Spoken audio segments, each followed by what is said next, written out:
La charla es Género y Salud, lo imparte la doctora Fernanda Samaniego y la doctora Isabel Gamero. La semblanza de la doctora Samaniego estudió física en la Universidad Autónoma de Baja California, maestría en filosofía por la UNAM y el doctorado en filosofía e historia de la ciencia en London School of Economics. E ingresó también al doctorado en la Universidad Complutense de Madrid. Ahí desarrolló una investigación acerca de las explicaciones intervencionistas del incremento entrópico. Obtuvo su doctorado en cum laude en diciembre del 2011 y actualmente está impartiendo clases de tiempo completo en la Facultad de Ciencias Políticas y... No, en la Facultad de Filosofía, ya lo tengo grabadísimo, ¿no? La Facultad de Filosofía y Letras de la UNAM. La doctora Isabel Gamero, licenciada y Filosofía por la Universidad Complutense de Madrid, tiene un máster en Filosofía y en Antropología Social y Cultural y es doctora en Filosofía por la misma universidad, con una tesis sobre el problema de la trascendentalidad y la normatividad en la teoría de Habermas en contraste con la obra del segundo Wittgenstein. Así que les dejo con ellas. Adelante. Comparto pantalla. Bueno, muchas gracias, Samantha, y muchas gracias a todas las asistentes. Yo quería comenzar diciendo, agradecer la invitación y reconocer que no soy experta en estos temas. Como que últimamente los he estado leyendo bastante, pero ni soy médica y sí trabajo temas de teoría feminista desde hace bastante tiempo, pero más bien me considero una divulgadora o un aprendiz de estos temas. Así que en este conversatorio voy a hacer alguna aproximación epistemológica. Parte de mi trabajo en filosofía es en epistemología, teoría del conocimiento, cómo conocemos o qué significa conocer, y aplicaré estos marcos teóricos míos al tema del género y la salud. Y realmente lo que haré será más presentar preguntas abiertas y algunos resultados de algunos textos que he estado leyendo recientemente, para luego abrir un debate y comentarlo aquí entre nosotras. Entonces, Samantha, si quieres ya pasar a la siguiente diapositiva. Así que empiezo con Sandra Harding, un texto que fue clásico. Anterior. Ahí. Este texto de los 80 cambió un paradigma en filosofía de la ciencia y en teoría de la ciencia con perspectiva de género. Hasta el momento se pensaba con un marco más neutral, objetivo, que la ciencia era verdad y que no importaba ser hombre o mujer, masculino o femenino, porque en el fondo había un conocimiento que podríamos decir que es puro, verdadero. Y Harding y otras autoras dijeron que no, que es importante ver temas de género, también temas de raza o temas de orientación sexual, pero vamos, temas que nos diferencian a los seres humanos en relación con la ciencia y la creación del conocimiento. Entonces esta autora plantea que hay como tres posibles vías o tres formas de investigar la relación de la ciencia y el feminismo. Una es seguir haciendo ciencia tal y como se hacía hasta el momento, se sigue haciendo ahora, con aplicación feminista. Es como, bueno, hacemos ciencia, pero tenemos temas feministas de fondo, así como importante. Que la agenda esté un poco pensada en temas de feminismo. Luego otra que sería la teoría del punto de vista o conocimiento situado, donde dicen, estamos hartas, muy cansadas de que haya marcos que hablen de cosas objetivas, puras, neutras. Es importante un punto de vista situado, pues que sean las personas que padecen algo, o las mujeres, o ciertos colectivos, migrantes o cualquier colectivo situado, de donde se genera el conocimiento, no desde una ciencia alta, sino desde abajo, desde donde están las cosas, desde la gente un poco más pegada al suelo. Y luego está lo que Sandra Harding llama el posmodernismo feminista, que sería un marco más relativo, un marco más donde la ciencia occidental estaría al mismo pie de igualdad que ciencias o formación de conocimiento de otras culturas, donde no importa tanto la verdad científica como distintas aproximaciones a la vida. Entonces, ahora voy a plantear algunos temas de ciencia y género en estos tres marcos. Uno sería cómo se hace una buena ciencia pero siendo feminista, otra sería teniendo en cuenta qué sujetos son los que están hablando y otra que sería algo más posmoderno y relativista. Si quieres pasar a la siguiente, Samantha. Bueno, esto lo voy a hacer con varias historias y varias aproximaciones. La primera de ellas, como que estos tres marcos teóricos que he presentado, los iré analizando. La primera quizá es una anécdota o una especie de broma, un chascarrillo que se hace en estas investigaciones, que lo llaman el síndrome de Gentile, que fue una película de Barbara Streisand en los 80, donde ella quería estudiar medicina desesperadamente y le dijeron que no, que tenía que ser hombre para hacerlo. Así que en toda la película va vestida como hombre, como ahí ven en la imagen, y se hace pasar por hombre para poder tener la legitimidad, la autoridad de la medicina. Esto mismo es lo que, según muchas teóricas, sucede con medicina, como que hay que pasar por hombre para ser reconocida como persona, incluso en la enfermedad. Hay como enfermedades que si eres mujer no te reconocen tanto o incluso llegan a ciertos comentarios más juicios de valor despectivos de eso no es enfermedad, eso son nervios, y como que es más difícil diagnosticar ciertas enfermedades si es una mujer la que las padece, por distintas cosas que voy a ir contando a continuación. Si quieres pasar diapositiva, Samantha. En primer lugar, bueno, estos contenidos los saqué de un libro que recomendaré luego. No es que los médicos sean como ciegos al género o machistas, no es lo que yo estoy diciendo. Pero sí estoy diciendo que ciertas instituciones médicas, por ejemplo, cuando se estudia medicina o, bueno, enfermería o cualquier otra profesión médica, los manuales, las asignaturas, las materias mismas, no tienen perspectiva de género. He sacado varios ejemplos de internet, pasé por una librería el otro día y estuve mirando sin tocar distintos libros, pero en todo, bueno, no todos ellos, diría un 80% de ellos se habla de anatomía, de músculos, del cuerpo humano, o en las materias de los estudios de medicina se habla de cuerpo, músculo, anatomía, y cuando vamos al grano nos damos cuenta de que no es un cuerpo cualquiera, es un cuerpo masculino, es un cuerpo de hombre. Como que parece que lo normal con todas las comillas que queramos ponerle, lo neutral, lo objetivo, el cuerpo modelo, el cuerpo que nos vale para los estudios, para la investigación, para el diagnóstico de enfermedades, es el masculino.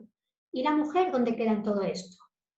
Podemos verlo en la siguiente diapositiva, porque extrañamente sí que hay algún que otro manual de anatomía para mujeres o de musculatura para mujeres, pero en el momento en que vienen estudios de medicina, vienen catálogos de librerías, viene una búsqueda rápida de Google, que es lo que hice anoche, se busca anatomía de mujeres y para mujeres, y además de ciertas cosas que no voy a compartir aquí, perdón, porque llegarían a un momento para mayores de edad, me encontré anatomía para que una mujer sea más fuerte. Muchísimos libros sobre la vagina, conócete, conócete a ti misma, es importante esa parte del cuerpo, y varios libros como muy elogiosos de grandes mujeres de la historia.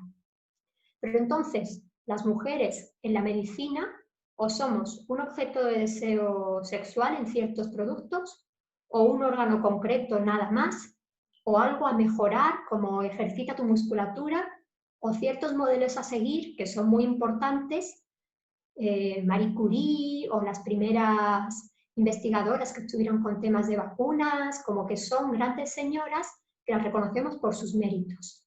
Pero a día de hoy, al menos en el ámbito español, que es el que yo conozco, puede que parte de las cosas que diga sean de este ámbito, no hay como libros específicos de estudio de enfermedades de mujeres, excepto ginecología, porque tenemos un órgano sexual distinto.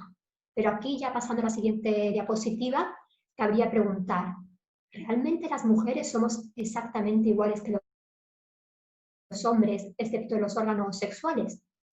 La idea general o la idea preconcebida, ya tras comunicarlo, tras hablar esto con algunos médicos, es que sí, que no tiene más importancia, que quitando que igual de promedio somos un poco más pequeñitas y que tenemos vagina, en realidad lo mismo. Bueno, desde el principio, esta parte la saqué de un libro muy, muy interesante que se llama Mujeres Invisibles, de Caroline Criado. Es falso. Las mujeres no somos exactamente igual que los hombres, excepto los órganos sexuales y un poquito más pequeñas de tamaño. Tenemos diferencias hormonales y genéticas. Tenemos un sistema inmunitario mucho más fuerte.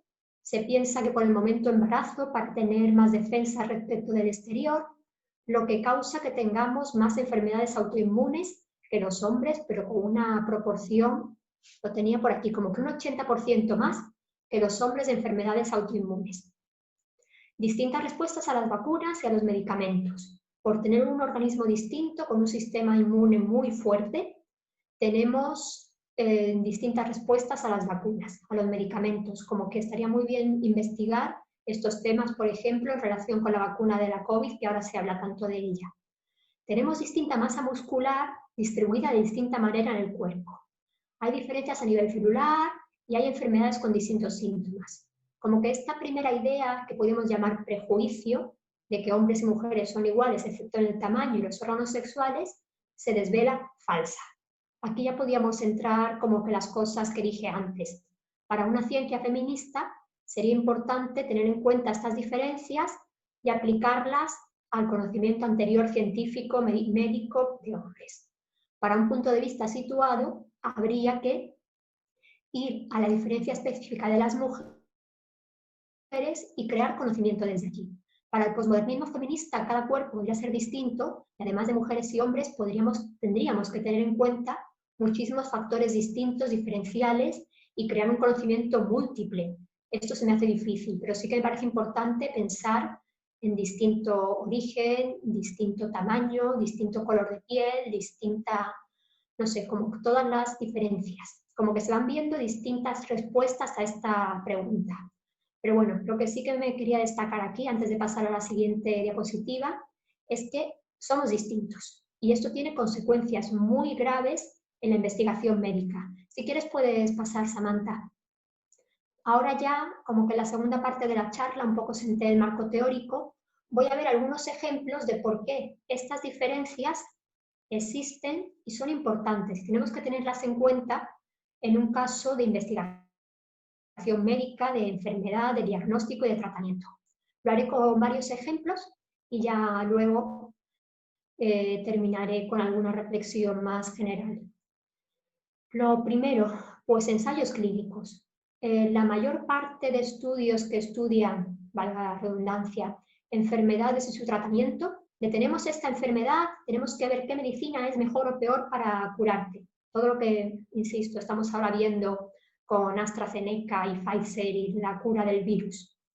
Pues con una proporción estadística abrumadora, estos estudios se hacen sobre todo con hombres, porque dicen que por disponibilidad horaria, que si las mujeres trabajan mucho y no llegan a los estudios, dicen que como que las mujeres somos cíclicas, con muchas hormonas, subidas y cambios de hormonas, y dependiendo del ciclo menstrual puede que nos afecten distinto los medicamentos, que es otra realidad que deberíamos tener en cuenta. No somos tan fiables para los estudios médicos.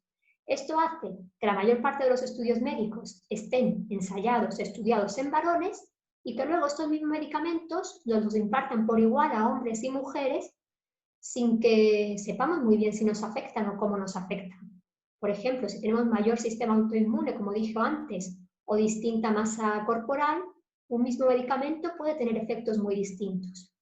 Entonces, esto no lo digo yo, lo dicen distintos estudios, traigo aquí unos cuantos solo, pero por ejemplo, estudios del corazón, pues en Europa, del 87 al 2012, solo un 25% de los participantes fueron mujeres. En todos estos años, en todos los estudios, así en rasgos generales a nivel europeo.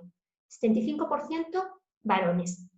¿Qué pasa? ¿Que el corazón funciona igual con los hombres y las mujeres? ¿O que los medicamentos nos tratan igual a unos y a otras? El SIDA, más de lo mismo o incluso peor. El 9% de los participantes en estudios de SIDA de Estados Unidos, 2000 a 2015, varones. mujeres no tuvieran SIDA, que de hecho hay muchos, muchos casos. El último es mi favorito, el estudio de la Viagra femenina, porque la Viagra masculina en los 90, recordaréis, fue, podría decirlo de forma coloquial, un bombazo, como que de repente cambió la vida de la mitad de la humanidad, de la otra mitad sigue más o menos igual. Pero bueno, se intentó estudiar si la Viagra masculina servía para mujeres, no sirvió. Entonces, esto creo, debería acordarme, fue a finales de los 90 o inicio del 2000, se empezó a desarrollar un estudio de la Viagra femenina para aumentar nuestro deseo y que toda nuestra vida fuera mejor en principio. Bueno, pues una empresa de Estados Unidos, abajo tienen la fuente, hizo el estudio con 33 hombres y 2 mujeres, la Viagra femenina. El resultado del estudio no fue demasiado concluyente, no llegaron a grandes análisis, pero sí se mostró que tenía efectos secundarios en estas 2 mujeres y que se mezclaba con alcohol no funcionaba para mujeres.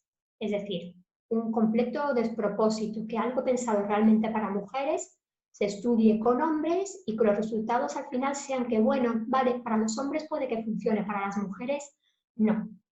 Y por esto he traído 3 ejemplos, pero sucede muy, muy a menudo, como casi en todos los casos de ensayos clínicos.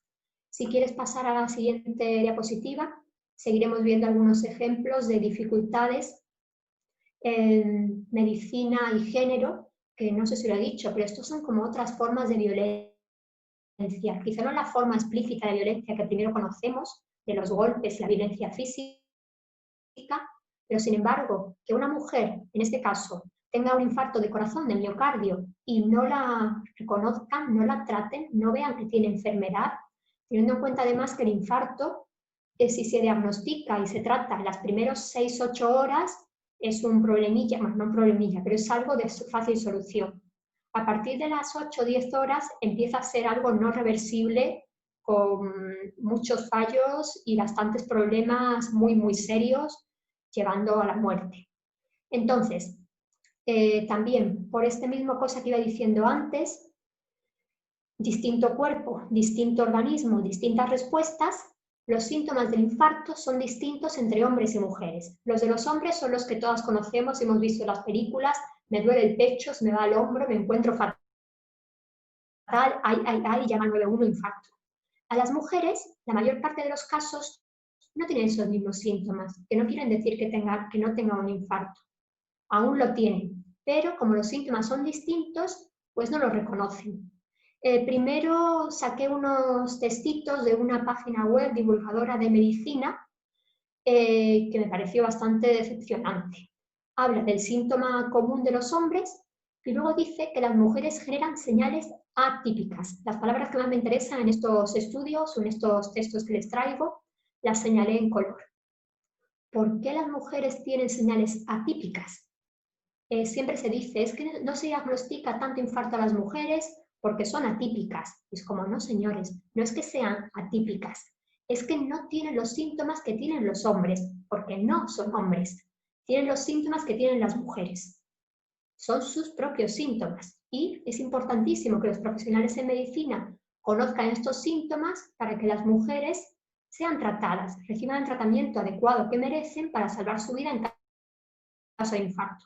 Entonces, a los hombres les duele aquí y la pasan fatal. Las mujeres pues tienen más opresión en el centro del pecho, como por aquí, les cuesta respirar, como si hubieran subido una escalera muy larga, como que de repente sienten muchísimo cansancio, mareo y malestares estomacales. En muchas ocasiones, y perdonen si aquí soy escatológica, mujeres han ido a hospital, a medicina, diciendo, es que me duele mucho el estómago, estoy muy mal, muy mal, muy mal, y la respuesta ha sido, esto pueden ser gases, señora. Y no son gases, son otros síntomas del infarto de miocardio. Toda esta información está en este artículo, que fue de los primeros que mostraron que eran distintos. Entonces, o los profesionales de medicina conocen estos síntomas, o las van a tratar de, usted está muy cansada porque quizá trabaja mucho, necesita un descanso, usted lo que tiene es acidez en el estómago, usted no tiene nada, vaya a su casa y duerma, y lo que tiene realmente es un infarto. Y ya no traje más estadísticas para no cansarlas, pero como que hay muchos casos que se podrían haber evitado, de muchas muertes, muchas enfermedades en esto. Pues el infarto femenino es de los más característico, porque bueno, sí, es un corazón, el de hombre y la mujer, y sin embargo, por distinta constitución, los síntomas son distintos.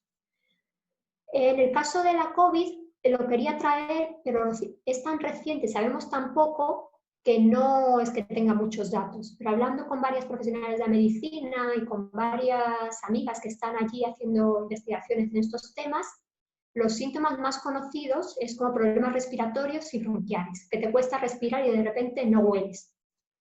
Y esto le sucede sobre todo a los hombres.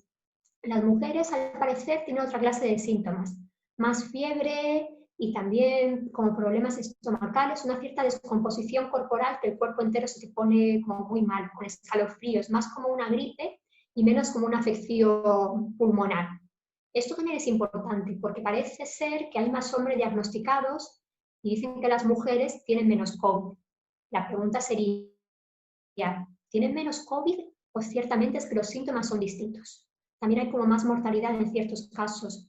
Pero bueno, esto es muy nuevo, no tengo casi dato y no más que quería nombrarlo porque es una dificultad que sigue presente. Isa, perdón que te interrumpa, solo para agregar, yo también había escuchado que más dolor de cabeza en mujeres que en hombres. Eso no es. Bien, pues eso, como distintos. Gracias, Fernanda. Síntomas. Si queréis pasar a la siguiente diapositiva.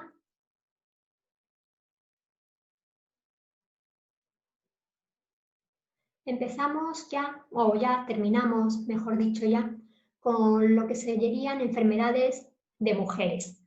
Que lo que he contado antes, pues COVID, infarto, son cosas que le pueden pasar a cualquier ser humano con independencia de su género y con sus diferencias.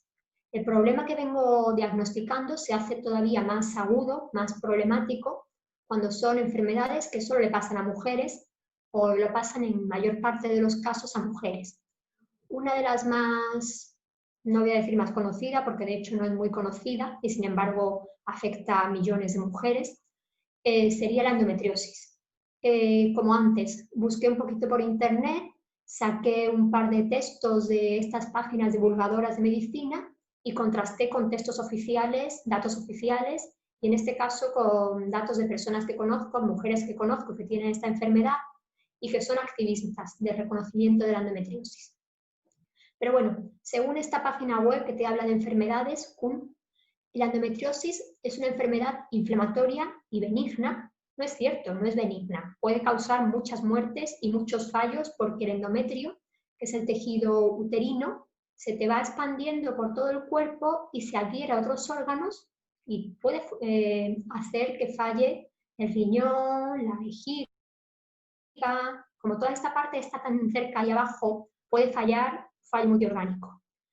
Sigo, que afecta a las mujeres durante su vida reproductiva, no es cierto, incluso en la menopausia sigue habiendo casos de endometriosis, y entonces como que es un proceso que puede causar adherencia en otros órganos y quistes en cualquier parte del cuerpo por ahí cercano, tiene evolución imprevisible, no se sabe ni por qué se causa ni cómo se extiende. Algunas veces se extiende muchísimo y otras veces nada, simplemente tienes un poco más de tejido endometrial, pero no cambia tu vida. A otras personas les ha cambiado su vida, las ha incapacitado para ser madres y han tenido, insisto, fallos hepáticos, renales, cosas muy serias.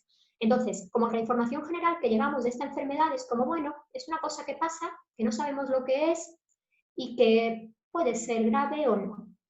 En realidad, como ya he ido comentando, es bastante peligrosa, te puede destruir otros órganos, es muy difícil de diagnosticar, por lo mismo que antes, porque incluso en casos de enfermedades físicas de mujeres no hay formación de ello. Hasta hace unos 10 años ni siquiera había libros de texto o estudios o investigaciones del tema. Y llega una mujer con dolores porque se manifiesta con muchísimo dolor menstrual, pero muchísimo, muchísimo. No es como tener unos cólicos, sino completamente invalidante. Y te dicen, bueno, pues tómate un ibuprofeno, bueno, pues repósate un poquito, bueno, pues cambia tu dieta, pero no te hacen la prueba concreta, que es extracción de tejido uterino, para ver si hay o no hay exceso de endometrio. Entonces, por ejemplo, en Estados Unidos pueden tardar hasta 10 años en diagnosticártela, en Reino Unido unos 8 años. Ahora está mejorando, gracias a estos activismos, lo que ponía por abajo, el Endomarch, que todos los meses de marzo es el mes del endometrio, Endomarch, y están ya como movilizándose bastante asociaciones de mujeres afectadas para que se estudie, para que se visibilice, para que se trate a tiempo y para que haya más financiación, más estudios, porque en el fondo también es una cuestión económica, no deberíamos olvidarnos que en el fondo, ¿quién hace investigaciones? Pues distintas empresas farmacéuticas que tienen financiación o distintas universidades que tienen becas. Sin dinero no hay investigación, pero sin reconocimiento de que una enfermedad es muy grave, no hay dinero y no hay investigación. Entonces son como distintos factores. Parecen que importa menos, parece que quienes deciden quién estudia qué, en rasgos generales suelen ser varones, y parece que unos cólicos por una menstruación dolorosa las tiene cualquiera. Es como, no, no es esto, es algo mucho más grave. Entonces, más o menos, hasta donde cálculos oficiales de la Organización Mundial de la Salud, unos 176 millones de mujeres del mundo lo tienen. Y por el momento no hay tratamiento. El momento de tratamiento también aquí es muy molesto, porque en muchos casos, y esto ya son experiencias compartidas por algunas compañeras que padecen esta enfermedad, lo que te dice el médico es como, uy, bueno, sí, tienes endometriosis, pero no es tan grave. Si te quedas embarazada, se va. Esto es mentira. Además de poder ser un riesgo muy grave para el embrión. Es como que por el momento no hay tratamiento, se ha demostrado o se ha comprobado que quedarte embarazada no te soluciona esto y que la única forma de irla controlando es como con estudios periódicos para ver que el endometrio no se vaya más allá de donde debe y operación quirúrgica, extracción, todo lo necesario sin afectar a las zonas imprescindibles. Y bueno, les dejo por abajo Endomarch, también tienen versión en castellano. México está muy activa, según me comentó una compañera que está por allí involucrada. Y es algo como que visibilizar y decir, está aquí, es muy grave, hay que estudiarla, hay que conocerla, hay que tratarla. Ya un poco para acabar, paso al otro ejemplo, porque claro, igual se trata de una enfermedad esta que solo son mujeres, pero luego hay otras, por ejemplo la fibromialgia, quizás sí que han escuchado, que no es una enfermedad solo de mujeres, porque afecta tanto a hombres como a mujeres, no es que se refiera solo a nuestro aparato sexual y reproductivo. Sin embargo, fibromialgia, que es un dolor muy agudo, como muy penetrante, que te deja imposibilitada de hacer cualquier cosa a nivel muscular, que se da sobre todo en mujeres. Esta estadística es española, pero el 94,6% de las personas afectadas son mujeres. De repente te empiezan a dar unos dolores inexplicables por todas las partes del cuerpo en ciertos puntos concretos. Podría haber traído una imagen porque sí que es como muy un mapa del dolor punteado y situado y ahí doloroso. Bueno, por algún motivo, por el momento desconocido, porque es que no hay estudios de esto casi el 95% de las personas afectadas son mujeres. Volvemos a lo mismo, puede pasarle a cualquiera, le pasa al 95% mujeres y por el momento pues no hay investigación. Se suele aducir a un síndrome de agotamiento menopáusico, le pasa sobre todo a mujeres mayores. Los casos de mujeres jóvenes son menos. Entonces es como, bueno, señora, que igual estoy siendo un poco coloquial o un poco así informal, pero es como muy común encontrarte a un médico, sobre todo varón, que veas con estos dolores extremos y te dice, es que la menopausia son cambios, usted tiene que relajarse, tomarse unas vacaciones, descansar y ya se le pasará.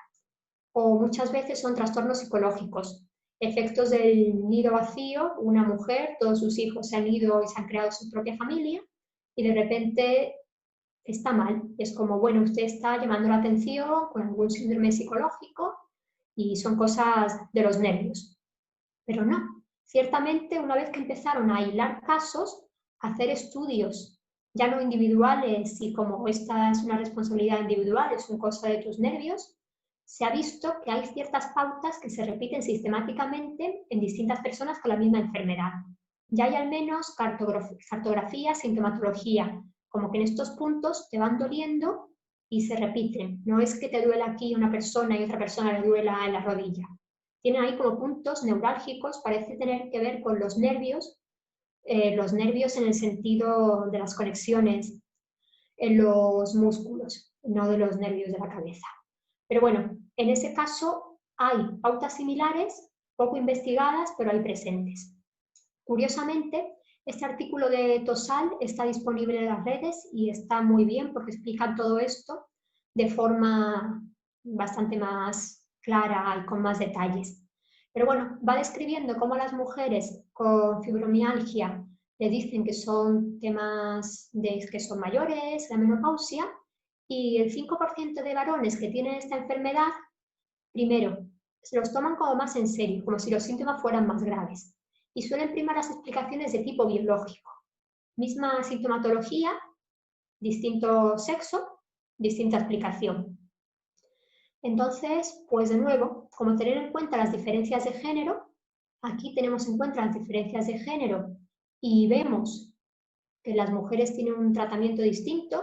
A veces lo quiero hilar con algo que creo que dirá Fernanda, un tema de confianza epistémica. ¿A qué sujetos se cree más cuando habla?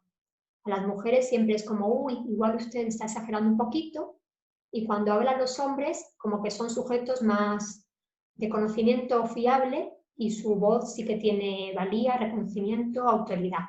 Entonces hay como muchas cosas distintas de sexo y de género por aquí mezcladas que hacen que las mujeres no tengan el tratamiento que merecen. E igual, esto se podría investigar desde la ciencia, buena ciencia feminista. Lo que necesitamos es una mayor investigación con todos los protocolos y todos los estudios, desde el punto de vista situado, como escuchar a estas mujeres, ver qué tienen y tratar de un punto de vista como más atento a sus necesidades, o ya con el posmodernismo feminista, que sería como ver los síntomas distintos de cada persona, estudiar su contexto, estudiar su vida en general. Ya voy a ir acabando. Otro tema que me hubiese gustado tratar, o que si queréis luego en el debate lo vemos, es que las mujeres en general no solo somos infradiagnosticadas, sino somos consideradas como sujetos varios de conocimiento, sino que en ciertos momentos de la medicina, muy conocido por todos y por todas, ni siquiera tenemos decisión sobre decisiones propias de nuestro cuerpo, en temas de aborto y contracepción. Son instituciones médicas y legales y políticas las que primero deciden cuándo puede, qué no puede, qué debe hacer una mujer en un cierto tratamiento, como si fuéramos menores de edad, infantes incapaces de decidir por nosotras mismas, y también cómo la institución médica ha ido normalizando ciertos discursos, ciertas prácticas y ciertas prácticas científicas que han borrado todos los conocimientos ancestrales anteriores que las mujeres teníamos sobre nuestro cuerpo, como con cierto conocimiento de hierbas y ciertos conocimientos de procedimientos que nos permitían tener más autonomía sobre nuestro cuerpo, más decisión. Todo esto queda anulado cuando es una institución médica, política, judicial, la que decide pues, por nosotras. Y esto también es una forma de violencia. Y sin más, ya pasamos a la última página. Realmente los dos libros o los dos textos en los que me he inspirado, bueno, tenía la conclusión, pero ya más o menos la he contado. Entonces, sí, llevo un buen rato hablando. Por mí, acabo aquí con el Ciencia y Feminismo de Sandra Harding, que es fundamental como marco teórico, y el que comenté de Caroline Criado Pérez, que son casi todas las estadísticas que he traído vienen de allí. Este libro está muy, muy bien porque es una recopilación estadística en distintos campos. Tiene 2 capítulos dedicados a la medicina, pero tiene otros cuantos dedicados al mundo empresarial, otros cuantos dedicados a las élites académicas y quién decide quién está en qué puesto, y otros sobre diseño, que es impresionante cómo el diseño mismo de una silla varía, está hecho pensado para hombres. En fin, es una recopilación de datos muy, muy interesante sobre estos temas que he estado trayendo y sobre una de las principales dificultades de estos debates, que lo neutro, lo objetivo, cómo se hacen las cosas, realmente terminan siendo varones. Esto hace que las mujeres que tenemos un cuerpo y una constitución y una forma de ser distintas, siempre estemos no del todo cómodas en estos marcos. Y sin más, la última diapositiva, me despido. Luego platicamos todo lo que quieran. Y hasta aquí puedo llegar, insistiendo en que todo esto son ideas mías y cosas que voy ahora mismo aprendiendo y quería compartir con ustedes. Muchísimas gracias. Muchas gracias, Isa.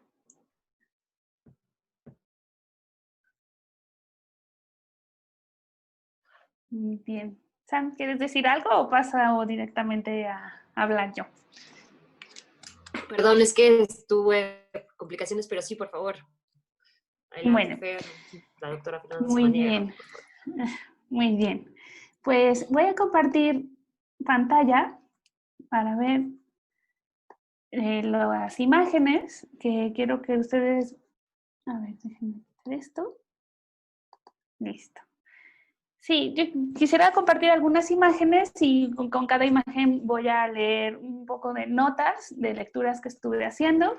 Igual que Isa, pues quiero aclarar que no soy experta, pero ni de cerca en temas de perspectiva de género. Yo soy física, como les contó Sam, y después pues me dedico ahora a filosofía de la ciencia y por azares del destino terminé haciendo una investigación sobre diabetes en indígenas.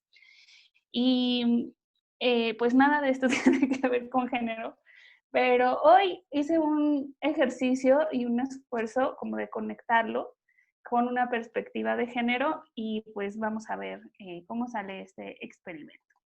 Entonces, primero que nada, déjenme abrir el índice. Me robé la imagen del cartel del evento. Y aquí espero que se alcance a leer bien, que este es el orden de los temas que voy a tocar. Bajo esto por acá, exacto. Entonces, primero quiero compartirles un poco de lo que estuve leyendo en un libro que se llama Intrusas en la UNAM, que son estadísticas del año 2009, porque está publicado en el 2012, o sea que no es tan actual, pero de todas maneras pues nos sirve tener datos duros. Y son 3 capítulos, uno es sobre las estudiantes, otro sobre las académicas y otro sobre las administrativas que trabajan en la UNAM. Y pensando que este era un evento para estudiantes, pues yo me concentré en leer esta cuestión de la matrícula de estudiantes en la UNAM, entonces voy a compartir esos datos con ustedes. Después voy a hablar un poco sobre el origen de la dinámica opresor-oprimida, que viene en la introducción del libro Historias de Mujeres, de Rosa Montero. Sé que por lo menos 4 personas que están conectadas en esta conferencia ya lo leyeron, pero de todas maneras decidí presentarlo porque de aquí encontré la idea como para conectar todas las lecturas, entonces pues vamos a hablar un poquito de esto, del origen de la dinámica opresor-oprimida. En tercer lugar, quisiera hablar de injusticia epistémica y la sorpresa para Isa Gamero es que el texto en el que me basé es el suyo, que es un artículo que imprimí con mucho gusto, que se llama Cantar con voz propia y que se escuche. Puentes entre perfeccionismo moral y justicia epistémica. Entonces, bueno, me concentré aquí en su artículo para entender el concepto de justicia epistémica, porque justamente hablando de mi tema de la diabetes en los indígenas, pues surgió con Isa Gamero y con su grupo de investigación la importancia de que pues yo conociera mejor la justicia epistémica, ¿no? O sea, es como un enfoque, una aproximación que sería útil para mi investigación y pues qué mejor que leer a Isabel Gamero para aproximarme al tema. Entonces eso es lo tercero que voy a mencionar. Finalmente les cuento para quienes no conozcan pues cuál es mi punto respecto a la diabetes. En particular traje un artículo que habla de una comunidad en Chiapas, Tenejapa, de indígenas celtales. Y traje ese porque sí hay como una tabla diferenciada entre hombres y mujeres, entonces pues la vamos a ver juntos y juntas, porque sí ya vi que se animaron a escucharnos un par de varones en este evento. Y al final, si hay tiempo, pues presento un par de imágenes de arte no binario. Entonces, vamos a empezar.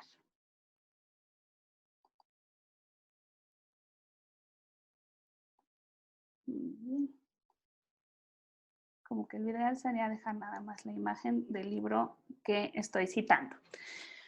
Bueno, pues este es un estudio que hicieron estas autoras que pueden ver en la portada, Ana Buquet, Jennifer Cooper, Araceli Mingo y Hortensia Moreno. Y en el capítulo 3 abordan las marcas de género en la población estudiantil. Nos dicen que en 1970 los hombres eran mayoría en las instituciones de educación superior, exceptuando Europa Central y Oriental. Pero ahora, en particular en el 2011, la UNESCO sí declaró que había países como Honduras, Panamá, Uruguay y Venezuela, en donde la probabilidad de entrar a la universidad favorecía a las mujeres. Esto se debe a un cambio social más que a una normatividad, porque no hay ningún reglamento o ninguna política que favoreciera a las mujeres para entrar a la universidad, sino más bien pues en un cambio social en el que ya el ambiente familiar pues favorecía un poco más esta idea de que las mujeres deberían ser profesionales. En México, las posibilidades de entrar a la universidad en el año 2011 estaban equiparadas. Pero estos datos no son tan optimistas como parecen, porque a pesar de que entran más mujeres, seguimos viendo que hay un sesgo muy profundo respecto a las carreras que eligen hombres y mujeres. También hay diferencias en el rendimiento y en los campos de conocimiento. Entonces, les voy a hablar un poco de la matrícula por carrera y del rendimiento comparativo. Este estudio se realizó en 13 facultades de Ciudad Universitaria en la Ciudad de México, en 4 escuelas nacionales y en 5 unidades multidisciplinarias. Todas estas escuelas están ubicadas en la Ciudad de México. En los estudios profesionales,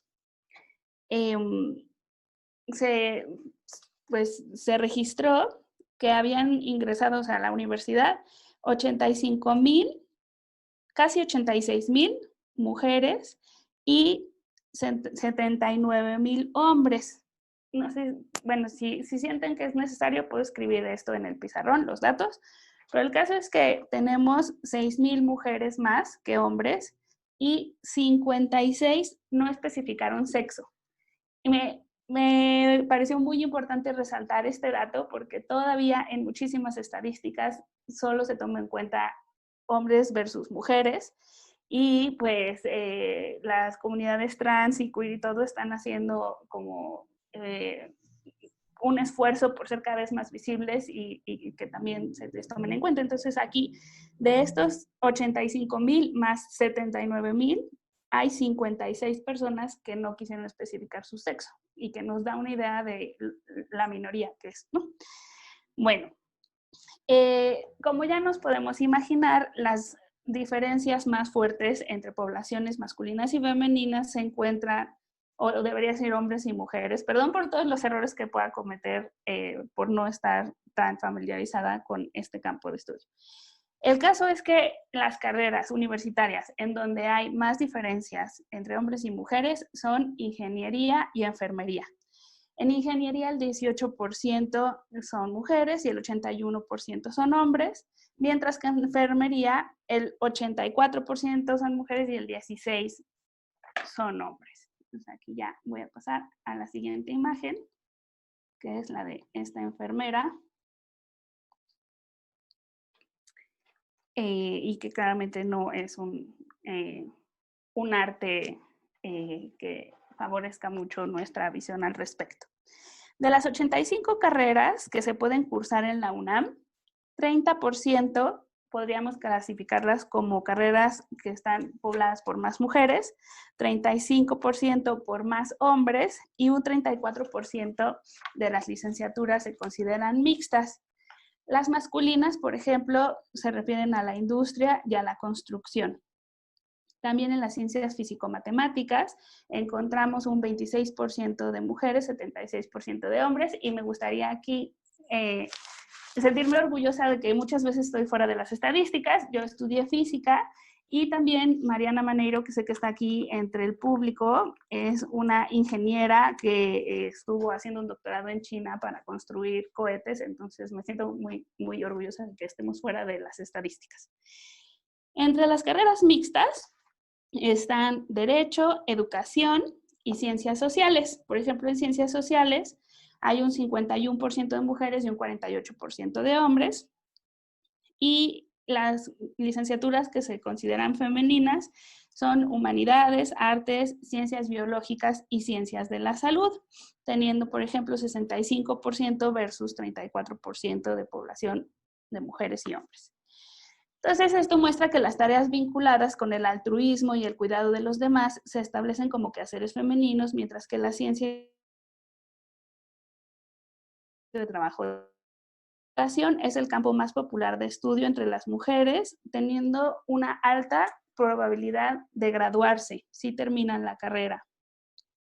En pedagogía y en trabajo social, pues tenemos una población predominantemente de mujeres. En ingeniería y mecánica eléctrica hay 2.500 hombres por cada 178 mujeres. Junto a los estereotipos de género, hay que considerar discriminación con sarcasmo, rumores, dudas de la capacidad, estructuras institucionales que excluyen a las mujeres, lo cual se traduce en un ambiente desalentador para las chicas que estudian, por ejemplo, ingeniería. Una ingeniera de 32 años dice que terminó exhausta de tener que hacer aclaraciones como, después de un grupo de estudio, decir, ¿por qué esperan que yo limpie la mesa? Ella como que siempre estaba empujando, luchando por darse su lugar, pero dice que terminó exhausta. O sea, no limpió la mesa, pero de todas maneras hubo un desgaste emocional. Por otro lado, Derecho es la carrera que aglutina la mayor cantidad de ambos sexos, siguiéndoles dentistas, contaduría, administración, periodismo y arquitectura. Bueno, entonces esto es respecto a las poblaciones por carrera. Que sí, o sea, son datos como que más o menos tenemos en el imaginario colectivo, pero bueno, aquí están medidos y pues está bien saber los números. Ahora les voy a contar un poco sobre las diferencias en el rendimiento. Las mujeres superan a los hombres en calificaciones, son más propensas a tomar apuntes y esto también se puede deber a algunas demandas de masculinidad en comentarios como, deja de tomar apuntes, cabrón, pareces vieja. Esta visión esencializa a los varones y pues también como que genera ciertos estereotipos. Las mujeres tienen menos materias reprobadas y tienen un poco mayor eficiencia terminal, lo cual me llamó la atención porque en el capítulo de las académicas sí dice que los embarazos durante la carrera académica pues generan estadísticas en las que las mujeres no terminan sus posgrados, pero a nivel licenciatura, que es lo que estaba leyendo en este capítulo de las estudiantes, siguen teniendo buena eficiencia terminal las mujeres comparando con los hombres. Y después de que acabamos de ver que tienen mejores calificaciones, que reprueban menos materias, que son más aplicadas, atentas y toman apuntes, pasamos a la parte de cómo les va la inserción laboral y, oh sorpresa, los ingresos de la población femenina equivalen al 73% de los que obtiene la masculina. O bueno, tal vez ya no es tan sorprendente. Otra diferencia entre hombres y mujeres en la población estudiantil de la UNAM, de CEU, es que los hombres tienen que trabajar más que las mujeres para aportar ingresos económicos en su familia y hay una diferencia del 11.8% de puntos porcentuales. O sea, el 18.5% de las mujeres trabaja, mientras que el 29% de los hombres tiene que trabajar. En cuanto a actividades domésticas, las mujeres preparan más alimentos, los hombres pagan más servicios y los hombres tienen más tiempo para el esparcimiento.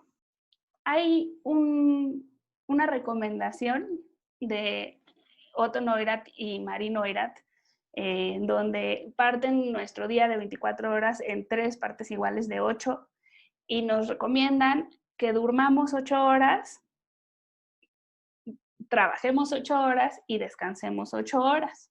Y a mí me gusta mucho decirlo siempre que tengo oportunidad porque creo que al menos en esta ciudad caótica con 20 millones de habitantes, cuando nos teníamos que transportar en un sistema de transporte bastante eficiente, pues era imposible alcanzar ese ideal. Y pues leyendo esto también me acordé porque parece que los hombres que estudian la licenciatura tienen más posibilidades de tener horas de esparcimiento que las mujeres. Bueno, entonces estos son los datos que tengo de este libro y ahora vamos a pasar a las notas que tomé del libro Historias de Mujeres de Rosa Montero. Esta autora es madrileña, la primera edición de este libro fue en el 2012 y la que yo tengo es una segunda reedición del 2015. Y pues de los primeros temas que toca en la introducción es cómo se establecen las diferencias entre hombres y mujeres y cómo se establecen las jerarquías cuando sucedió. Ella va a manejar aquí 2 o 3 opciones, pero yo quiero agregar otra que conozco desde casa, que recuerdo que me contó mi madre que estaba leyendo un estudio de una antropóloga en donde se defendía que en el Neolítico la mujer sorprendía por sangrar cada mes sin morir, porque cuando se cazaban a los animales y se les salía la sangre, pues se entendía que se morían y además había una asociación entre sangre y alma o espíritu, ¿no?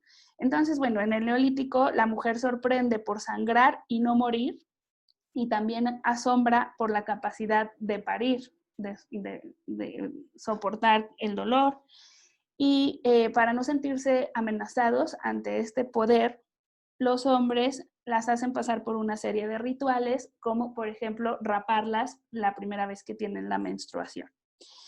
Bueno, entonces esa era como que yo la conocía y la traigo como una hipótesis de dónde pueden empezar a venir estas dinámicas opresor-oprimida. Las que sí vienen en el libro de Rosa Montero son las siguientes. Para Engels, la supeditación de la mujer se originó al mismo tiempo que la propiedad privada y la familia, cuando el ser nómada se sustituye por ser agricultor y los hombres ven a la mujer como un medio para tener hijos propios y pasarles a ellos la tierra adquirida y además tener manos para trabajarla. También están otros mitos sobre Eva o Pandora, ¿no? Eva, la de Adán y Eva, ¿no? En donde vemos que la mujer es la que tiene atrevimientos o tentaciones para preguntarse qué hay más allá, qué está oculto. En la tradición judía, por otro lado, hay otro mito que nos dice que antes de Eva existió Lilith, una mujer a la que le indignaba que le obligaran a obedecer y a permanecer en la postura sexual que Adán imponía mediante su fuerza física, a saber, estar acostada. Lilith entonces abandona a Adán, siendo la primera feminista de la creación. Dios convierte a Lilith en una diabla mataniños y la condena a padecer la muerte de 100 hijos cada día, el dolor de la muerte de 100 hijos. Bueno, entonces estos son como otros mitos. También nos comenta Rosa Montero sobre lo ocurrido con las brujas en el siglo XVI en Alemania, Inglaterra y Francia, donde 85% de las personas quemadas en la hoguera fueron mujeres y niñas acusadas de brujería. Se les acusaba de cometer pecados como administrar anticonceptivos a otras mujeres, hacer abortos o dar drogas contra el dolor de parto. Esto es, por mostrar control sobre su vida. Y lo siguiente que viene en el libro de Rosa Montero es lo que me permitió conectar todos los temas. Nos dice que en la Revolución Francesa, Condorcet fue un ferviente feminista, dado que él y otros pocos caballeros sensibles empezaron a denunciar la situación de la mujer. Esos primeros discursos de hombres no sexistas fueron muy importantes porque hacía falta estar cultivado para poder asumir una actitud crítica y las mujeres de la época carecían por completo de educación. Esta cita que acabo de leer es la que hizo así que yo encontrara una conexión entre las lecturas, porque lo que voy a comentar ahora con ustedes, lo que voy a compartir, es el artículo de Isa Gamero, en donde justamente se plantean dos vías para la resolución de las dinámicas opresor-oprimido. Una es que el que tiene la postura privilegiada, en este caso como Condorcet, que es una persona con educación y actitud crítica, ayude al oprimido a ser más visibilizado y a adquirir fuerza. Y la segunda vía es que el oprimido se emancipe, ¿no? Entonces, pues eso es lo que voy a contar ahora. Vamos a pasar aquí al artículo de Isabel Gamero, que nos acompaña aquí. Estamos muy contentas por ello. Déjenme bajo esto para que quede en el centro de la pantalla el dato, y si alguien quiere conseguir el artículo, pues lo puede tener. ¿Sí? Entonces, déjenme paso a mis datos de este artículo.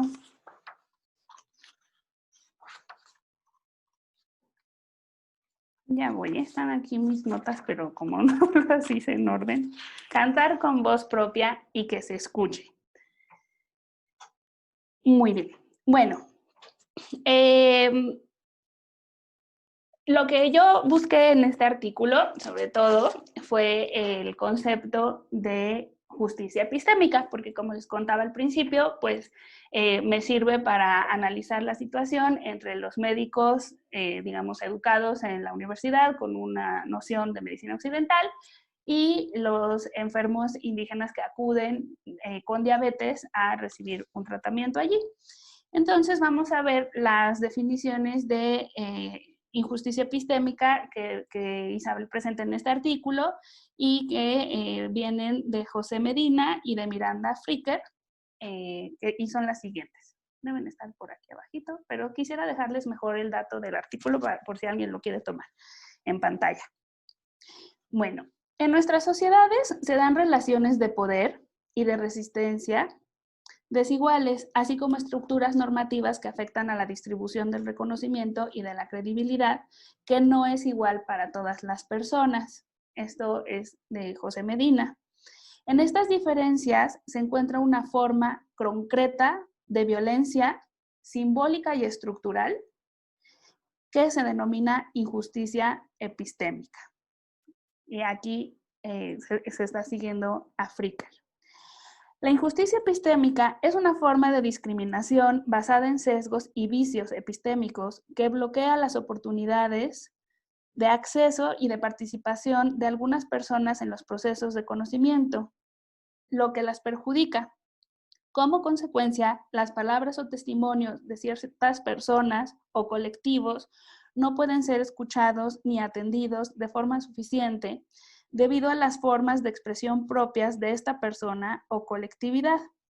Estas personas suelen ser descritas como intelectualmente inferiores. Quedan dañadas al no recibir credibilidad y además van interiorizando la desconfianza en sí mismas y generando inseguridad y falta de autoestima, lo que limita sus posibilidades y oportunidades. La injusticia epistémica se da siempre de forma paralela a la injusticia social, siendo no separables. Entonces, no quisiera resultar como muy anecdótica o incomodarlos con mis historias personales, pero al leer esto, sí recordé que cuando yo vivía en Madrid, tuve una pareja que era un migrante de Mali, de África, y que pues era ilegal, no tenía papeles, y pues como era mi pareja, yo le pedí que me acompañara a la ginecóloga, era una doctora.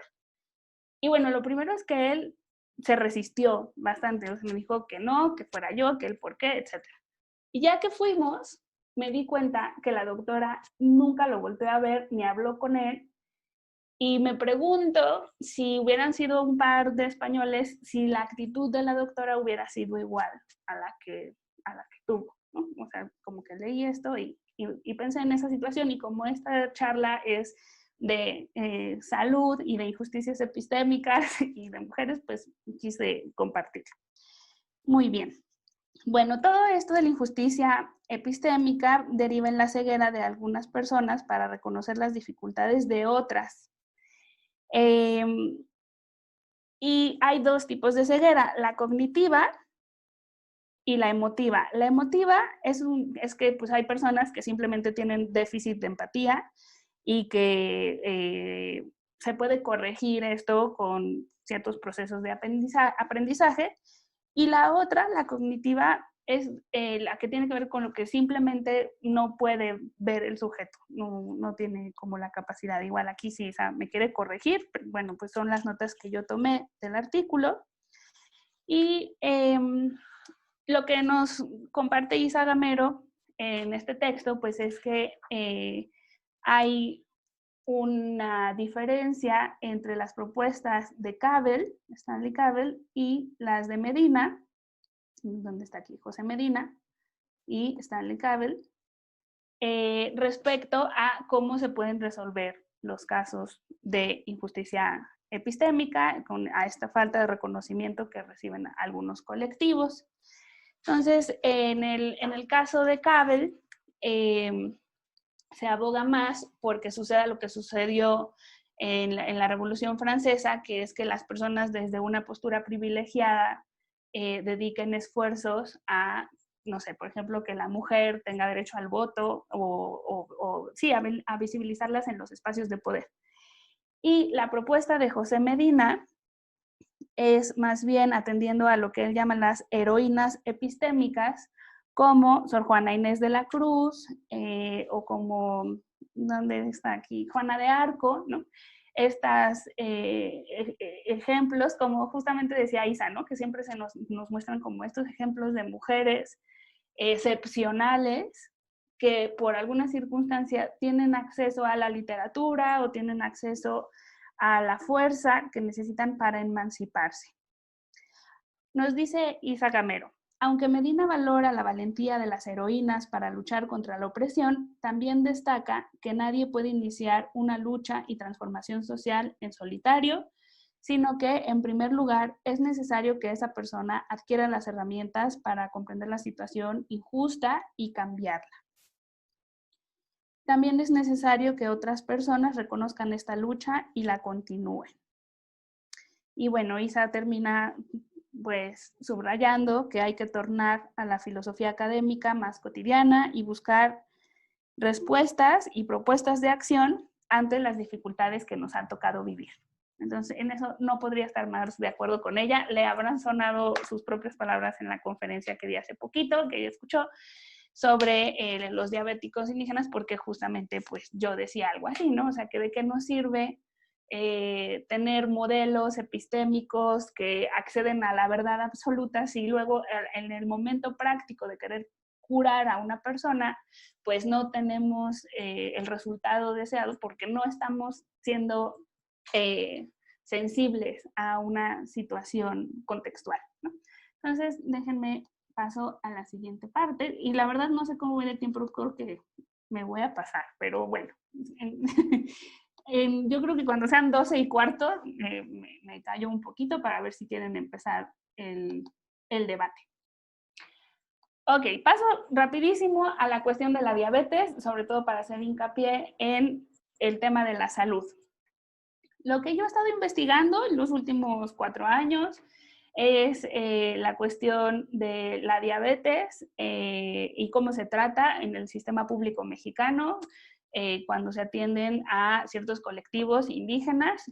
Y este que les traigo hoy pues es el artículo de Jaime Tomás Page Pliego, que es un antropólogo que visitó durante 10 años a un grupo bastante pequeño, lo vamos a ver aquí en la lista del final. 1, 2, 3, 4, 5, 6. Bueno, tiene estos 6 enfermos de diabetes a los que visitaba una vez al año durante 10 años. incluso varios de ellos fallecieron durante la investigación del antropólogo. Y pues lo que traigo hoy para compartir con ustedes es esta tabla. Espero que no esté muy pequeña la letra, la voy a ampliar lo más que se pueda. Espero que se vea completa. Y la tabla se resume cuál es la edad de las personas, su sexo. Todos son de Tenejapa, Chiapas. Todos son del colectivo Celtal. Y aquí vemos, por ejemplo, su escolaridad. Los varones, Rafael, Cipriano, Raúl y Federico, por supuesto son todos nombres falsos para propósitos del estudio, pero todos ellos tienen la primaria y las 2 mujeres son analfabetas. En esta columna tenemos cuál es la causa directa que los enfermos adjudican a su enfermedad. Entonces Rafael dijo que pues era ingesta abusiva de cerveza, Cipriano dice que ingesta abusiva de cerveza, refresco y botanas, Raúl ingesta abusiva de cerveza, refresco y botanas, Federico ingesta abusiva de cerveza, refresco y botanas, y las 2 mujeres adjudican la causa de su enfermedad al Ac-Chamel, que es el mal echado, se conoce como mala vibra o como que les hicieron un trabajo de brujería. Y en ambos casos vemos que ellas dicen que se debe a la violencia doméstica y al susto.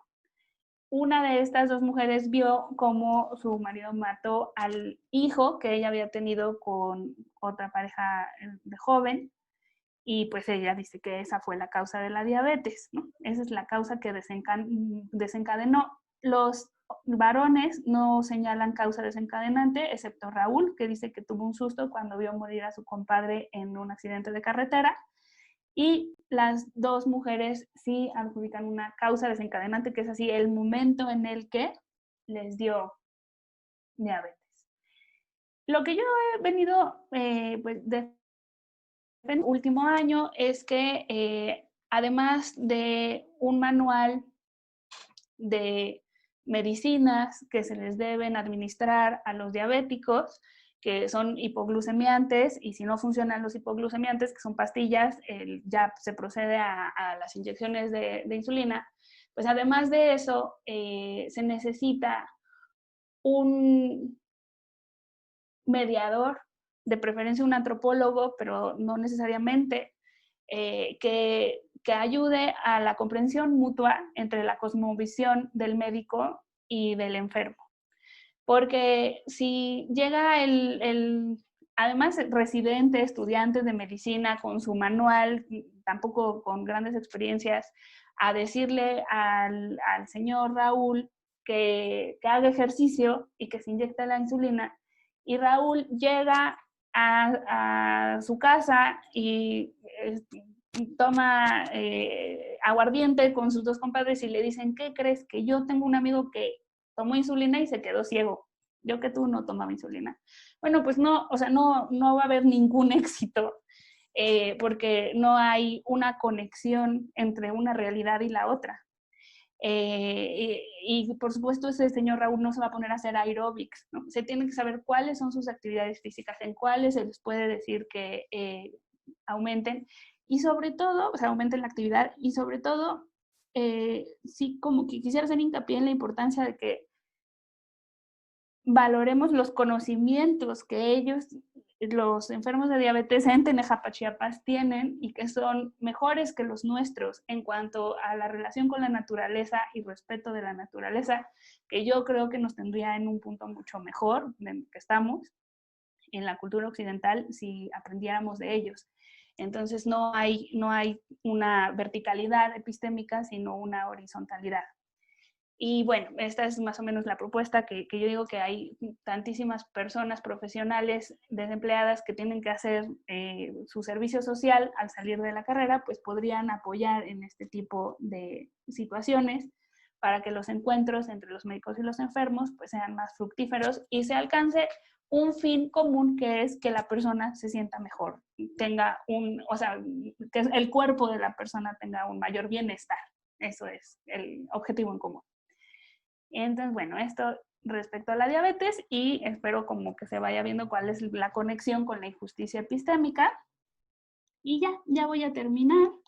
Justamente son 12:15, entonces estas son unas imágenes que les quería traer de una artista que se llama Antonella, déjenme hacer aquí más grande porque apunté su nombre en aquí, Antonella Trovarelli,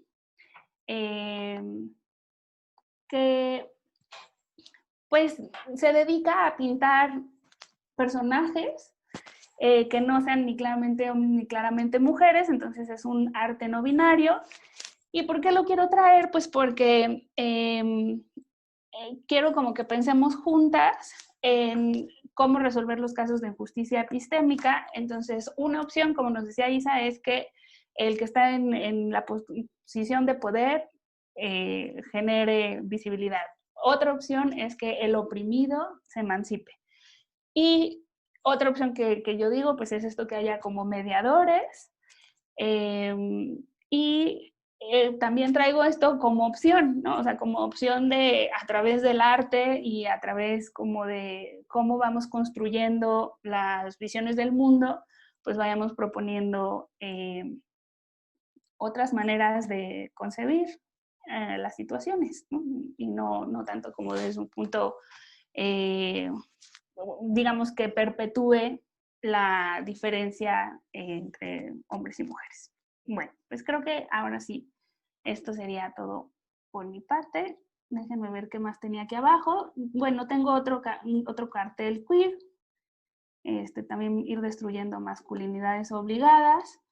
Y por último, una cosa que ya no voy a tocar, pero que sí dejo así como punto final, es que me gustaría investigar más sobre dos temas. Uno es la cuestión del papiloma y las enfermedades de transmisión sexual que no se manifiestan igual en los hombres que en las mujeres, porque lo que ocurre con el papiloma es que las mujeres desarrollan las verrugas o condilomas, mientras que el hombre es simplemente un transmisor. Y otro tema, el del humor. Creo que también esto debe haber mucha literatura y yo la desconozco, pero hay chistes que se les permiten hacer a los oprimidos y no a los que los oprimen.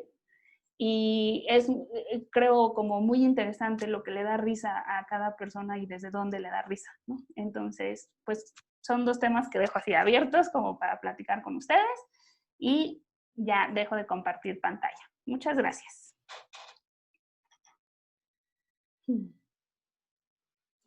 Pues muchas gracias, Fernanda, Isabel. Gracias por compartirnos. No sé si Denise quieras decir algo. Denise. Sí, aquí estoy. No, pues gracias a Fernanda y a Isabel por esta ponencia. Les agradecemos desde la Coordinación de Atención a Estudiantes. Muchas gracias a Samantha, quien ayudó a coordinar esta semana tan importante para la facultad y la universidad. Pero a mí sí me gustaría decir un comentario en términos de lo que nos contaba Isa. La salud, ¿no? Si algo empezamos a impulsar dentro de la facultad, era este aspecto de la forma en la que se concibe, trabaja, diagnostica la parte del BPH, por ejemplo, ¿no? Nos llamaba muchísimo la atención que podíamos tener al alcance diagnósticos e instrumentos para identificar en las chicas esta parte de un precáncer o algún tipo de diagnóstico por BPH, pero en varones no lográbamos conseguirlo, ¿no? Y la asociación es bastante importante porque cuando cuestionábamos a la gente del sector salud de por qué no teníamos una especie de papiloma para varones que se hicieran de manera regular, así como las mujeres que nos hacemos un estudio cada año, ¿por qué los hombres no? Si son portadores asintomáticos y silenciosos, generalmente portadores de las cepas más agresivas para el cuerpo femenino en términos del desarrollo del cáncer cervicouterino, que además de todo cobra relevancia cuando es la segunda causa de mortandad en términos de salud a nivel internacional y en nuestro país, ¿no? La primera es el cáncer de mama y posteriormente sigue el cáncer cervicuterino en las mujeres. Entonces, bueno, las respuestas eran tan sorprendentes como es bastante más caro aplicarlo en varones, se necesita una instrumentación distinta, pero finalmente la subjetividad afloraba y era el punto como, es que duele. Entonces, duele, consideramos que más. Para empezar, pues era como una cuestión de violencia, ¿no? No se encuentra una explicación racional en por qué una mujer o las mujeres tenemos que estarnos haciendo estos estudios de manera regular, que está bastante bien que nos lo hagamos, pero por qué los varones no, si son los portadores silenciosos. Entonces, además de la endometriosis y estos procesos que bien pueden ser la evolución de una iatrogenia médica bastante identificada en diversos procesos de la medicina alópata, pues sí también es el descuido, la violencia y la no presencia en términos de los dineros, ¿no? Destinados a las investigaciones tales, de los dineros y procedimientos destinados a la salud de las mujeres, lo que me llama bastante la atención y que creo que es un factor muy importante plantear en una agenda para ir justamente evolucionando en la autonomía sexual de las mujeres. Me parece muy importante, además de lo que ya tenemos por entendido que es el derecho a decidir, ¿no? Si se quiere o no ser una mamá. Entonces, bueno, eso, me llama muchísimo la atención el género en términos de salud, sin dejar de lado también que también en otro curso nos hablaban de la parte de la violencia que los hombres pueden sufrir en términos de mueren de hombres, ¿no? Son tan hombres que ni siquiera van al médico y tienen miles de padecimientos en el cuerpo, pero no van al médico porque el mandato es tal, ¿no? O sea, ser fuertes, ser poco sensibles ante lo que su cuerpo les está diciendo que anda mal, ¿no? Entonces, bueno, me parece muy interesante lo que nos han platicado y pues muchísimas gracias. Yo dejo esto aquí a manera de continuar con la reflexión. Yo entiendo perfecto, creo que la perspectiva de género se construye, ¿no? Y creo que estamos construyéndola ahora sin tener que ser especialistas todas acá. Agradezco sinceramente su participación. No sé, cedo el micrófono a quien más quiera preguntar y abonar.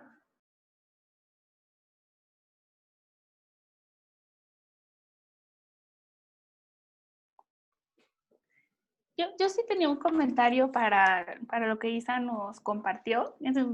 Más que una pregunta, pues como complementar a esta parte donde ella nos decía que hay un tipo de violencia en el ignorar las enfermedades en las mujeres, ¿no? Cuando llegan y nos dicen, ay, no, bueno, pues usted está nerviosita, tiene la menopausia, ¿no? Etcétera.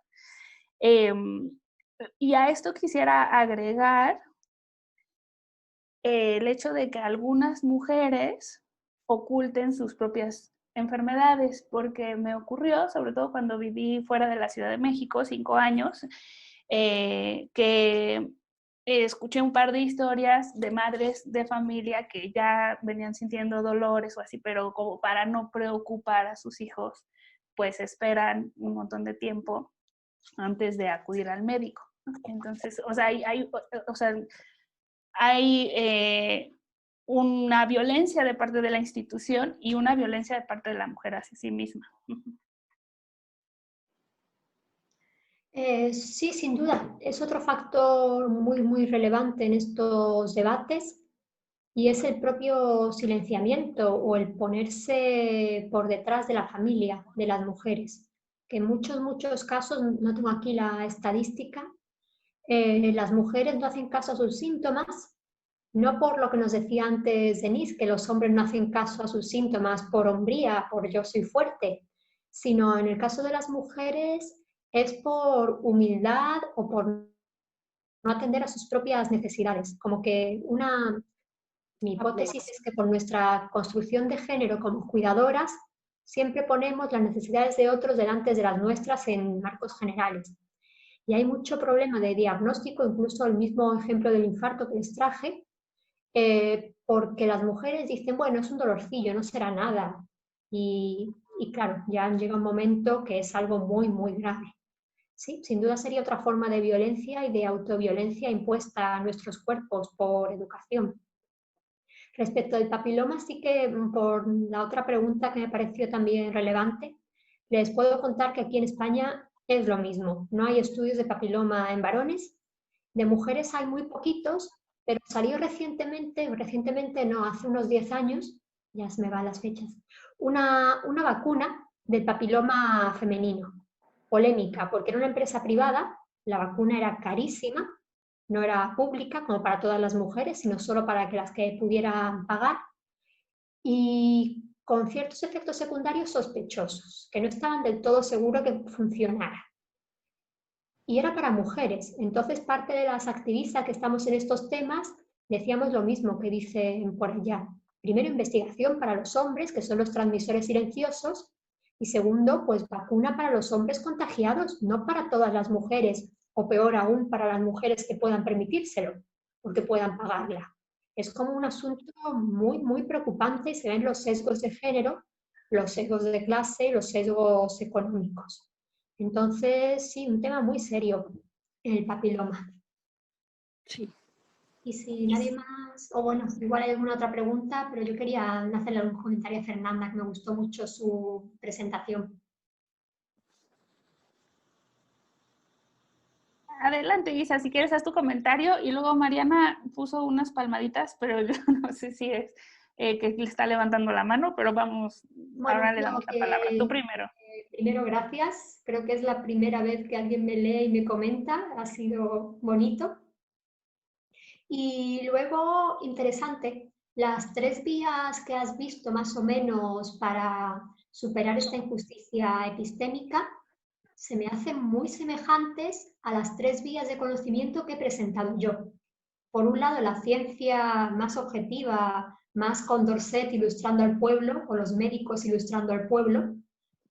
Podría decir, con un cierto paternalismo, de yo tengo la verdad y yo te la cuento, a todo esto, que en la época que Condorcet escribía, ya había mujeres formadas y luchando por sus derechos. Sí, me pareció fuertísima la cita viniendo de Rosa Montero con esa generalización. Sí. Por eso que incluso la propia mujer, pareja, no estuvieron casados, de Condorcet, Sophie de Condorcet, era mucho más, como decirlo, reivindicativa que él. Fue ella la que dijo, pero Nicolás, vamos a pedir el derecho a las mujeres. Por eso. Luego, en la parte de la emancipación de la mujer, sin duda es un punto de vista situado, de yo, mujer, me emancipo y lucho por mis derechos. Como veréis, yo estoy un poco ahí. Y la mediación sería mucho más el posmodernismo, el relativismo, de tenemos distintos discursos, distintas formas de entender la vida y necesitamos mediación. Así que, no sé, lo he visto muy cercano a lo mío y me ha gustado mucho.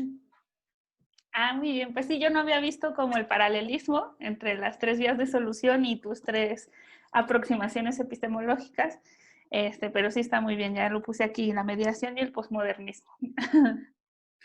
Yo estoy por la tercera, tú estás por la segunda y nadie está por la primera del paternalismo. Muy bien, ahora Mariana quería decir algo. Mariana, muchas gracias por escucharnos. Otra mujer que yo admiro un montón. Muchísimas gracias. Yo encantada de escucharlas a ustedes y de establecer lazos y conexiones entre nuestras realidades y nuestros contextos, que tienen más en común de lo que pensamos. Me gusta mucho el tema de la injusticia epistémica y que aborda también el rol predominante de la mujer en la reproducción de la vida y del cuidado. Cómo nos han encajonado ahí y no se ha visto como una tarea que tiene que ser asumida por la sociedad en pleno, no solamente por nosotras. Y bueno, yo desde la militancia activista con el tema de la despenalización del aborto, en este caso, en mi contexto en Venezuela, que nosotros nos decantamos ya como violencia de género, el no dar lugar a la despenalización del aborto, solo bajo la causal de riesgo de vida para la mujer. El lograr visibilizarlo como un tópico de salud pública fue uno de los grandes adalides en la lucha por la despenalización en Argentina. Nos ha llevado también a estudiar el tema de los métodos anticonceptivos, porque le toca toda la responsabilidad del cuidado de la reproducción, o no, a la mujer, que se parece un poco a lo que ustedes contaban del papiloma humano, del VPH. Y no es algo que se haya trabajado, que los hombres también tengan posibilidades de tomar anticonceptivos, sino la farmacéutica, todo el poder de la farmacéutica no ha puesto los ojos de esa forma sobre el tema de la reproducción. sino que se ha recargado sobre las mujeres. Y bueno, creo que esto tiene que ver, como lo dijo una de las compañeras que habló después de ustedes, con el descuido y la violencia, que la mujer no esté presente en los espacios de toma de decisión. Y bueno, creo que esto está cambiando cada vez más y nosotras tenemos que tomar esos espacios, pero para que estos temas estén sobre la palestra y estén de la forma en que nosotras, que se oiga nuestra voz, como es el nombre del título del artículo que leíste, que me pareció tan bello, de Isabel, que está ahí. Y bueno, y también creo que esta emancipación se construye. Yo no creo que vaya a venir de parte del opresor.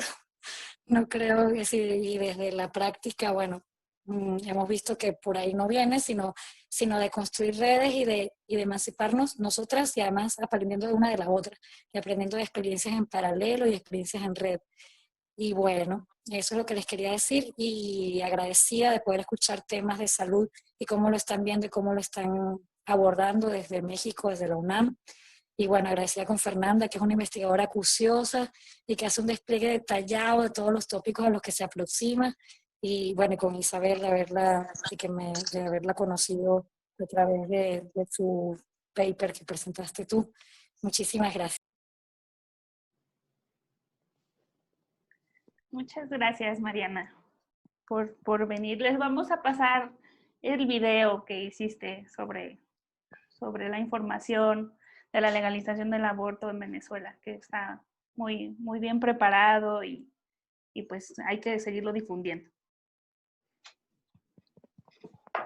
Sí, bueno, yo una pregunta, la última. No sé si alguien más quiera, más bien, alguien más, ¿no? Si no, para que sea la última, Laura, Diego, no, Estefan y Jonah. Bueno, justo, o sea, creo que pienso como se debería entonces llamar ciencia feminista o sea, siempre tendríamos que poner a todas las palabras, o como por ejemplo fútbol femenino, o sea, como ya adaptarlo incluso a esta misma cultura e integrar ya el término femenino, porque en teoría no es una cuestión generalizada, ¿no? O sea, no hay una cuestión mixta ni siquiera o de investigación. O sea, ¿a ustedes les parece importante llamarlo, integrar ya este término a los conceptos? Es mi pregunta. Isa. No, es un enorme tema. Yo, ciertamente, a veces, mira que trabajo en teoría de género y teoría feminista, pero soy muy escéptica con el uso del adjetivo, porque de repente está la ciencia y la ciencia feminista. Es como que se crean categorías, la buena y la segunda, medalla de plata. Entonces, pues por un lado es importante visibilizar y que se vean ciertos temas como he traído aquí o como hemos traído aquí a la mesa, pero por otro lado es cierto que podemos hacer una ciencia que trate bien a las mujeres, como que alguien cualquier profesional de medicina que trabaje en estos temas de ciencia y feminismo, como con más confianza de la que yo tengo a las instituciones médicas y a la objetividad científica, dirán que la ciencia bien hecha es para cualquier ser humano con independencia de su género, de su orientación, de su tal. Yo por el momento no lo veo. Puede ser como un objetivo grande a largo plazo, en el horizonte, que sea la ciencia para todos. Y ahora mismo, tal y como están las cosas, sí que me parece importante incluir ya no solo el objetivo, sino la práctica o la sensibilidad feminista. Pero yo creo que es el eterno debate que desde los primeros luchas de derechos por las mujeres estamos ahí. Es como derechos para mujeres o derechos para seres humanos, porque todos somos seres humanos. Y cada una de las dos tiene su parte buena y su parte mala. Entonces supongo que habrá que estar un poco en todas, peleándola. A mí me gustaría decir algo al respecto. Bueno, pues muchas gracias por su presentación. Y justo lo que estás comentando, Isabel, me parece que ahora más que nunca, ¿no? El reconocimiento al pensamiento complejo, ¿no? La transdisciplina, etcétera, nos han invitado a reflexionar sobre la multiplicidad de posibilidades que hay en cualquier tema, ¿no? Y la superación a este pensamiento tradicional que en sí mismo es binario y en sí mismo es cercado también, ¿no? Entonces, no sé, por ejemplo, Basarab, ¿no? Morán, etcétera, que aun cuando son hombres, ¿no? Han venido ellos a demostrar que el pensamiento científico de actual, ¿no?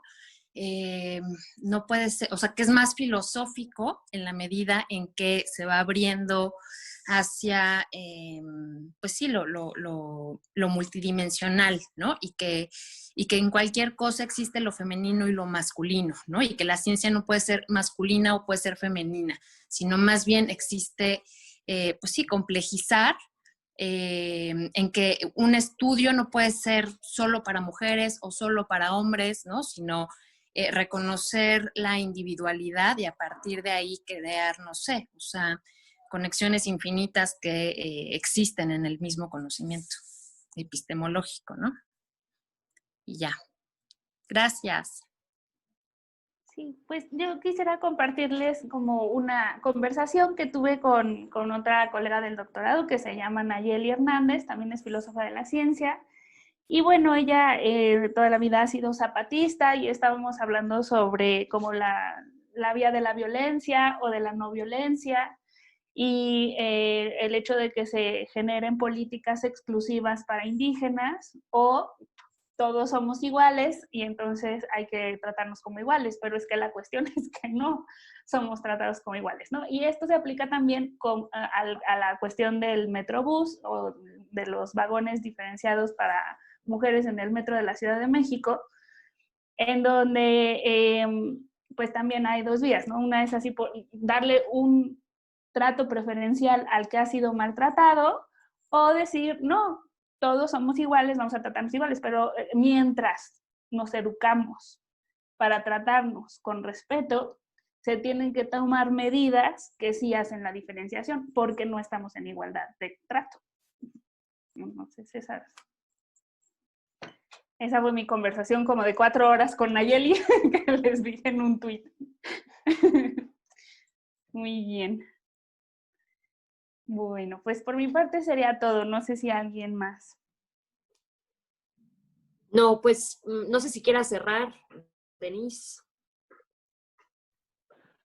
Con mucho gusto te cedo la clausura de este bonito evento de nuestras actividades en la CAI. Gracias a todas, les agradezco infinitamente su participación en este evento que además es muy simbólico para nosotras. Sam. Sí, con mucho cariño. Sí, muchísimas gracias.